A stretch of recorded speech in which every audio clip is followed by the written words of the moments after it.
أعوذ بالله من الشيطان الرجيم بسم الله الرحمن الرحيم الحمد لله رب العالمين والصلاة والسلام على أشرف الأنبياء المرسلين حبيب الله العالمين القاسم المصطفى محمد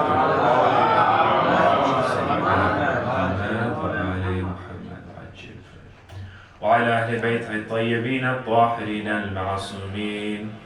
الحمد لله الذي هدانا لهذا وما كنا لنهتدي لولا هدانا الله.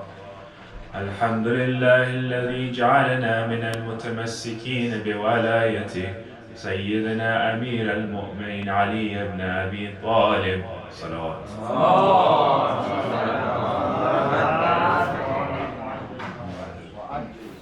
Amma ba'd, he has ordered him to fear Allah, to prefer obedience to him, and to follow what he has commanded in his book, the Quran, out of his obligatory and elective commands, without following which one cannot achieve virtue, nor can one be evil save by opposing them and ignoring them, and to help Allah the glorified with his heart and his tongue, because Allah, whose name is sublime, takes responsibilities for the helping him who helps him and for protecting him who gives him support.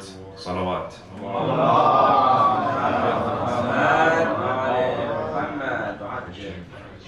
Assalamu alaikum, brothers, sisters, and respected scholars. Tonight we continue in our second last night of our series discussing the Nahj al-Balagha, the book of Amir al-Mu'minin Ali ibn Abi Talib alayhi salam, which was compiled by Sharif Radhi. And in that book, of course, we discussed, just as a reminder, it was a book in which Sharif Radhi aimed to look at the eloquence of Amir al-Mu'minin and look at how he spoke and the way that he spoke. Because what we mean by eloquence is in a very beautiful way of speaking. One in which when people were listening to his lectures, when they were listening to him on the pulpit, they would be so attracted in the way that he would speak that they would fill up the masjid just to listen to when he started speaking. So this is the eloquence of Amir al-Mu'minin Ali ibn Abi Talib alayhi salam. Unfortunately, we're not able to read it in Arabic due to our lack of time, of course, and our understanding of Arabic. Many have said that even though they've studied years in Arabic and just the language, they're not fully able to grasp many words that Imam Ali alayhi salam uses, because they're so high in their value in the way that they were used at that time that later on they stopped using them. So we see that what is in this book, a lot of it is not able to be, no one says it anymore, right? The way that it's spoken is not in a way that any Arab speak even today. So that's why we call it, that's one of the reasons we might call it Nahj al-Balagha. It's the peak of eloquence, or the most eloquent of the Arabs.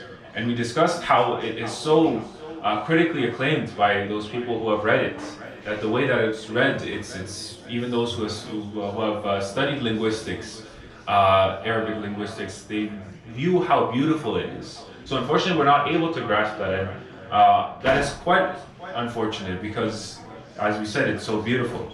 But I try to do it justice in these nights when I discuss the Nahj al-Balagha by listening to how or discussing the English translation of it. And inshallah we continue tonight in one of our next discussions of Nahj al-Balagha, the letter of Amir al-Mu'minin Ali ibn Abi Talib alayhi salam to Manikar Ashta.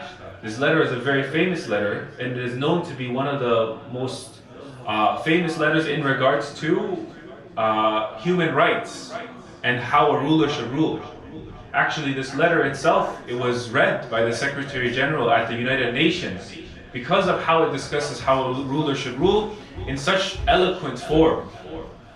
So with that being said, we understand how important this letter itself is from Amir al-Mu'minin Ali ibn Abi Talib alayhi salam. And before we discuss it, we need to understand who it's being spoken to, and we need to understand the historical context of it. Can we lower the echo, please? We need to understand the historical context of this specific situation. Who is Manikar Ashta, first of all, is what we need to ask ourselves. Manikar Ashta is one of the most loyal companions to Amir al-Mu'minin Ali ibn Abi Talib alayhi salam. He is known as someone who was of the closest during his ruling. And he was one of the people that Imam Ali alayhi salam relied on so much during his times. And he was said that he was one of the right-hand men of Amir al-Mu'minin during the time in which he was in Kufa. And there's a very famous story that's said about Manikar Ashta. It said that one day he was walking to the masjid, and he was walking down the street, and there's a person who was making food or so. He had there's leftovers, his dirty food or so. And he saw that Manikar Ashta was walking down the street, and his clothes weren't new, they were old or tattered clothes. And as he walks, the person, he throws his junk, or he throws his garbage or his food there over Manikar Ashta. Because, he just says, okay, who is this? It's just some maybe beggar or someone who's on the street. And he just does that. When he does that, someone else comes to him and he says, do you know who is this that you just threw your garbage on? He says, no, who was this person? He says, this is the Imam Ali alayhi salam's companion, Manikar Ashta. When he realized, he says, oh my God, I've just thrown my garbage, I've thrown all this waste on someone who is the companion, one of the most loyal people to Imam Ali alayhi salam. So he goes and he runs to Manikar Ashta. And Manikar Ashta is there and he's praying in the masjid. He's praying in the masjid and he starts to seek forgiveness. He says, oh, I'm so sorry, I didn't know it was you. And what's his response to that? When he sees the person, he's responding, he says, I've already forgiven you. And I'm praying to Allah subhanahu wa ta'ala that Allah forgives you as well. SubhanAllah. He says, the moment that you threw it on me, I forgave you. He didn't say anything. He didn't talk to the person. He didn't talk to the man. But he walked on as he was after he threw garbage on him. He says, in that moment I had forgiven you. Wallah, these are the companions of Amir al-Mu'minin Ali ibn Abi Talib alayhi salam. And when it said that Imam Mahdi arrives, that he has 313 companions, do we have the qualities of Manikar Ashta? Do we have the qualities of Amar Yassat? Do we have qualities of Miqdad and Abu Dhar? Do we have the qualities of these followers of Imam Ali alayhi salam for us to call ourselves one of the 313? We have to make dua for ourselves that we can even reach this quality. And Manikar Ashta is because the way that Imam Ali alayhi salam speaks to him in a manner, it's a very intellectual manner. And we know that the Imams have always spoken to their followers based on miqdar aqlihi, whatever he has the capacity to understand. And so we know Manikar Ashta, of course, he was the most knowledgeable. He was of the knowledgeable of his people. And in that way, that's why Imam Ali alayhi salam, when he's sending him to Egypt, when he's sending him to go govern over the people of Cairo, he starts telling him in such a very beautiful manner. So that's a bit about Manikar Ashta, but unfortunately he was never able to govern. When Imam Ali alayhi salam, he sent him to Egypt to go, he sent him with this letter. And on the way, when he was going there, Muawiyah finds out that Imam Ali alayhi salam is about to remove one of his sons, Muhammad ibn Abi Bakr, to bring Manikar Ashta here in Egypt. And Amr ibn As, one of the people that he promised would be the governor of Egypt, he becomes very afraid and he tells Muawiyah, we have to do something. If not, Egypt would be out of our hands, because during that time Muawiyah and Imam Ali alayhi salam were fighting. But because of this, Muawiyah, what does he do? He goes to one of the towns that are on the way. Of course, whenever we go somewhere, there's stops on the way, right? So on one of those stops outside of Egypt, they bribe a man, they pay him, and they tell him to kill Manikar Ashta, to poison him. So what does he do? When Manikar Ashta arrives there outside, he gives him poison, mixed with honey. And when he eats that, it is then and there that Manikar Ashta passes away, where he is poisoned, where he's killed. And when they find out that he's been killed, that Manikar Ashta has been killed by that, when Muawiyah gets this news, he says what? He says, Ali ibn Abi Talib had two right-hand men. One was chopped off on the day of Siffin. One was Amar Yassat, who was chopped off on the day of Siffin. And the second has been severed now. So Imam Ali alayhi salam has no more hands now. So this is the importance of Manikar Ashta. This is of the knowledgeable people that Imam Ali alayhi salam was about to send to Egypt to be able to handle the people there. And we're going to start discussing, how does he tell Manikar Ashta to govern among the people? Because this helps us in our own daily lives. This is not just during that time, right? We don't mean that this is something that we should listen with just a historical context in mind. We've all become leaders at a certain point in our life, whether it's a leader in a group, a leader maybe, for example, of your house, a leader in any specific situation, in a task that has to be performed at work, right? You end up leading a group of people. So how should we lead among the people? Let's listen to how he says. The qualifications of a governor and his responsibilities. Imam Ali alayhi salam, he starts. Then know, O Malik, that I have sent you to an area where there have been governments before you, both just as well as oppressive. People will now watch your dealings, just as you used to watch the dealings of the rulers before you. And they will criticize you as you had criticized the rulers before you. Everyone who understands that when they're in a position of leadership, they know that everyone's going to criticize you, whether you like it or not. Is it possible for us to stop everyone from criticizing us? No. When you're in a point of leadership, Imam Ali alayhi salam says, just as you at that time were sitting down and you were criticizing the person who was the leader of your time, now people will be watching your every movement. We see even today, right?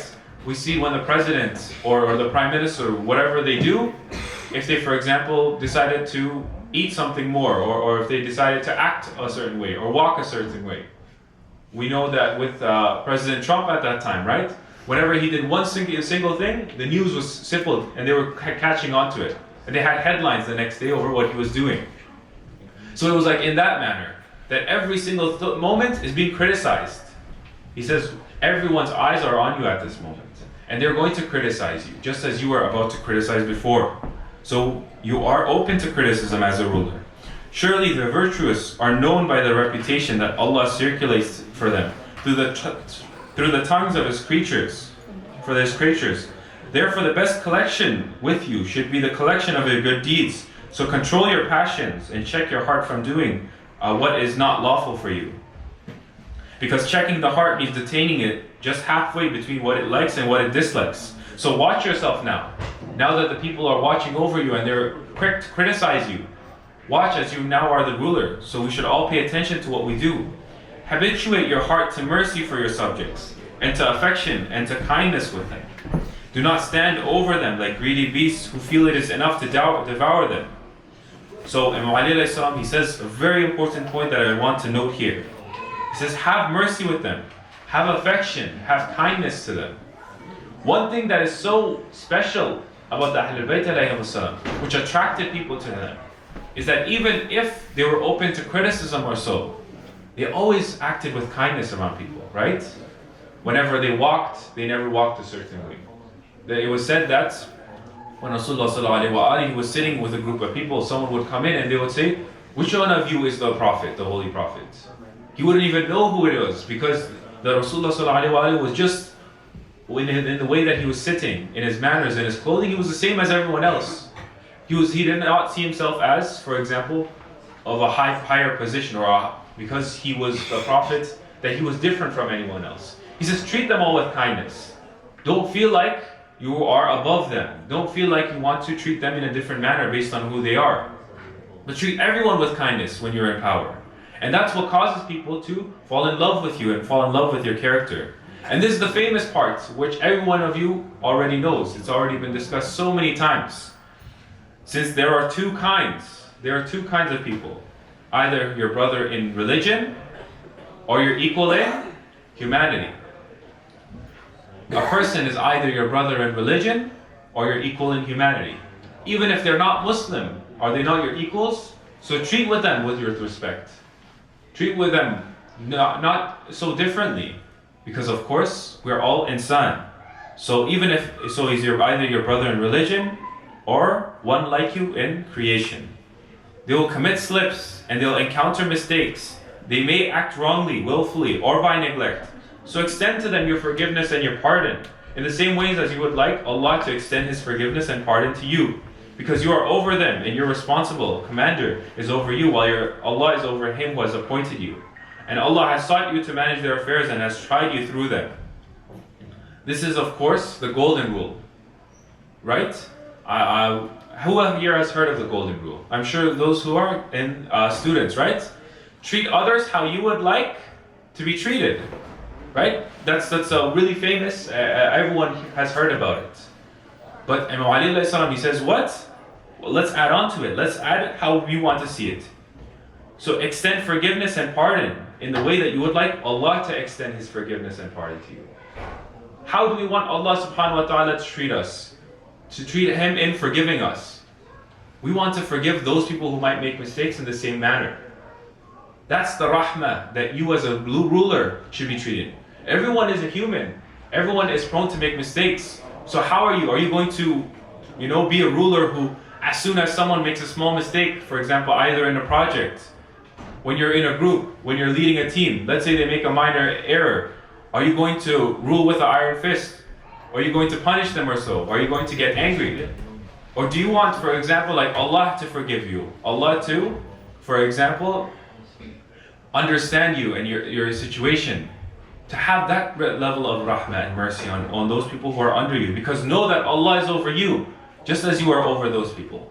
So we should be careful to try to reflect Allah in our godliness. Reflect Allah's attributes within ourselves. And that's one of the core concepts here. That we want to make sure that when we treat people, we treat how Allah would want us. We want Allah to treat with us. Because Allah is over us and we are over the people.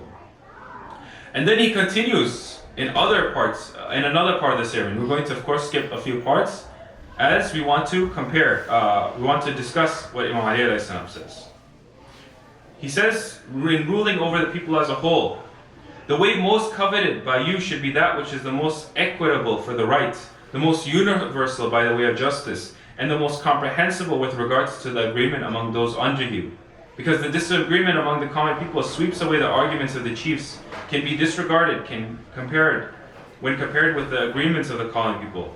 No one among those under you is more burdensome to the ruler in the comfort of life, less helpful in distress, more disliking of equitable treatment, more tricky in asking favors, less thankful at the time of giving, less appreciative of reasons at the time of refusal, and weaker in endurance at the time of discomforts of life than the chiefs. It is the common people of the community who are the pillars of the religion, the power of the Muslims, and the defense against the enemies. Your leaning should therefore be drawn towards them, and your inclination to be towards them, with them.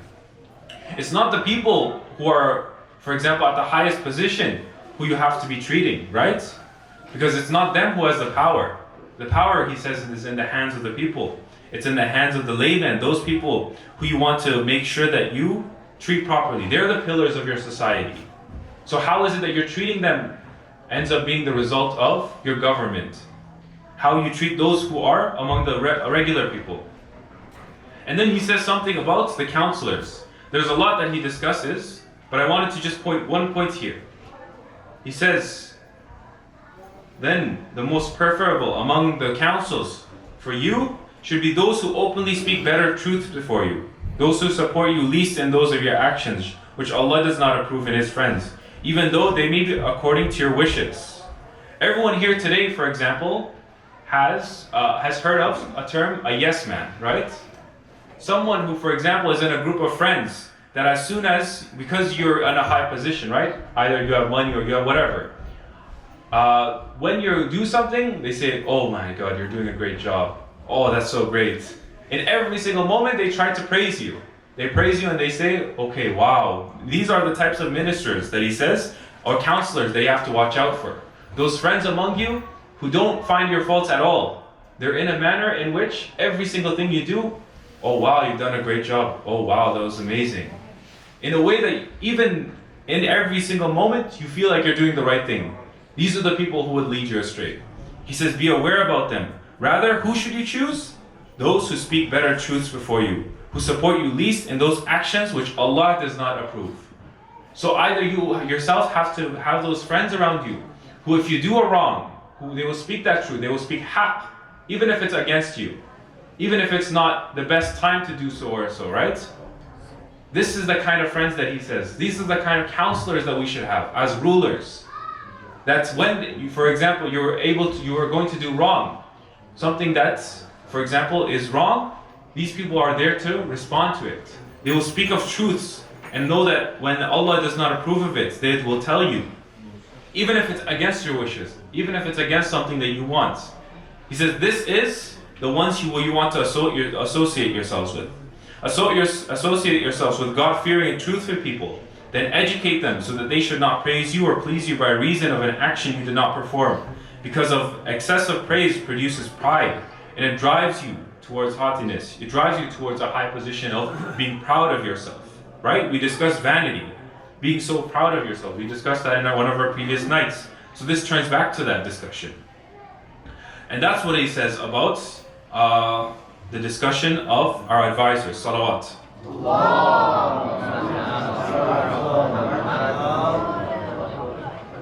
And he discusses in a different part after this, the different types of people in the classes of society. He's going to discuss multiple different parts, but before that I just want to read the beginning of this. Know that the people consist of classes who prosper only with the help of one another. Only through working together do these people prosper. And they're not independent of one another. Among them are the army of Allah, then the secretarial workers, the common people and the chiefs, then the dispensers of justice, then those who engage in law and order, then the payers of heads and the land tax, jizya and kharaj, from the protected unbelievers and the common Muslims. Then are the traders and the men of the industry. Allah has fixed the share of every one of them and laid down his precepts about the limits of each in the book of Allah and the sunnah of the Holy Prophet by the way of a settlement which has been preserved with us. So then he discusses different rulers. Unfortunately we don't have time, but if you have time and you want to read any part of the Nahj al-Balagha just to begin with, I recommend to all of you to begin with this, the letter of Imam Ali. And we're not even going through most of it, we're going through only a little bit of it that I want to explain with us tonight, to understand the bigger picture of the Nahj al-Balagha. He discusses aspects of the army and how the army should run. He discusses the chief judge, the person who judges over others. He discusses executive offices. He discusses the administration of revenues. He discusses the clerical establishment. He discusses the traders and the industrialists. And he discusses the lowest class, how we should respect different groups of people in this manner. And then he discusses the communion with Allah. The particular thing by which you should purify your religion for Allah should be with the fulfillment of those obligations which are especially for Him. Therefore, devote to Allah some of your physical activity during the night and day. And whatever worship you perform for seeking nearest to Allah should be complete, without defect or deficiency, whatsoever physical exertion it may involve. And then he says this for yourself, because he knows, Ya Manikar Ashta, you are of a higher position. So, because of that, pray to Allah in your night prayer. Pray to Allah and be one of His followers. But what does he say among the people? He says, when you lead the prayers for the people, it should be neither too long to be boring or too short to be wasteful. Because among them, there are sick as well, and those who have needs of their own. He says, think about those people who have those needs. He says, when the Messenger of Allah was sent to Yemen, I inquired how I should offer prayers with them. He replies, say the prayers as the weakest would say them, and be considerate of the believers. He says, act with those people in the manner that you understand even the weakest of people, right? So not to, for example, put too much pressure on them. It's said that our salah had so many rak'ats involved. And the Holy Prophet, because of the love of his ummah, he's lessened it. Because originally it was meant to be 51 rak'ahs. Or so, about that amount, I'm not sure exactly, but it was about that much. But Rasulullah had brought those rak'ahs down because of the love of his ummah. Because he understood that we have to make sure those who are even the weakest, they're able to get to these salah. So when you are as a ruler, you have to make sure you rule in a manner where you think of everyone within that society, of the weakest of the weak as well. So that should be our behavior and our actions. And I want to end off the discussion, as it's going to get very long. I'm going to end off with this last passage on the behavior and the actions of the ruler. He says, do not keep yourself secluded from the people for a long time, because the seclusion of those in authority from their subjects is a kind of narrow-sightedness, and it causes ignorance about your affairs. We see so many times that there are rulers that exist that you never see them at all. They're so secluded from the rest of society, right? In a manner in which they don't even see them at all. He says, if you do this, if you become so secluded and you become so unaware of the people, of the general people, then you become so narrow-sightedness. You think in a manner which only fulfills some people, but not others. Seclusion for them also prevents them from the knowledge of those things which they do not know. And as a result, they begin to disregard big matters as small and small matters as big, good matters as bad and bad matters as good, while the truth becomes confused with falsehood. After all, a government governor is a human being and cannot have knowledge of all things which people keep hidden for them. So he says that we should be people who have access to them. Don't be a governor, for example, who becomes so nearsightedness that he becomes so secluded from the people. That he's so unaware of that which is going on. Further, our governor has favorites and people who have easy access to him. They misappropriate things and are high-handed and don't observe the justice in matters. You should destroy the root of evil in the people by cutting away the causes of these defects. Do not make any land grants to your hangers or by supporters. They should not expect from you the possession of land which may cause harm or joining people over the question of irrigation or common services, whose burden the grantees place on others. In this way the benefit will be rather theirs than yours, and the blame will lie on you in this world and the next. And allow rights to whomever is due, whether near you or far from you. In this matter, you should be enduring and watchful, even though it may involve your relations and favorites. And keep in view the reward of that which appears burdensome on you, because its reward is handsome. Salawat.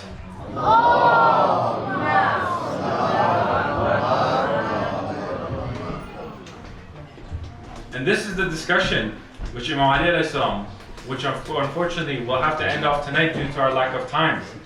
But this is the discussion of Imam Ali alayhi salam in the Nahj al-Balagha about a ruler. How you should rule. How you should treat the people in society among you. How you should make sure that you have to be in a very, you have to act in a very nice manner, in a way to forgive others. To be someone who is godly. Someone who reflects Allah's attributes within their own character. And this doesn't mean just, as we said, a governor of a state. All of us have been leaders in our own times. So how you become a leader? We have to take the best of examples. And the best of examples is Muhammad wa Ali Muhammad.